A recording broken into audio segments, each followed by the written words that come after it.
মানে ছাত্রদের উদ্দীপনা এবং উপস্থিতি কেমন ছিল, এবং এই যে মাধ্যমিক পরীক্ষা উপলক্ষে মানব সেবা রক্তদান যে এনজিও, এদের যে জল, পেন এবং সামগ্রিক কিছু ওষুধের ব্যবস্থা, এইসব জিনিসগুলো আপনাকে মানে কেমন লাগলো আর কি? প্রথমে বলি, যারা আজকে এখানে পরীক্ষায় এসছেন, তিনটে হাই স্কুলের এখানে পরীক্ষাতে এসছে, তাদেরকে আমরা ধন্যবাদ জানাচ্ছি যাতে সুষ্ঠুভাবে এটা পরীক্ষাটা দিতে পারে।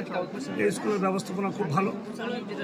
তারপরে বলছি, মানব সেবায় রক্তদান যে এনজিও সংগঠন, তাদের যে উৎসাহ, তাদের যে আজকে ভূমিকা দেখলাম, এলাকার মানুষ সকলে খুশি হয়েছে।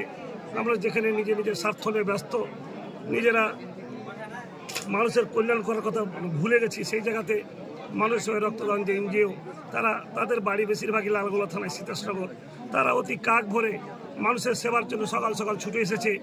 তারা যে তাদের যে আন্তরিকতা, তাদের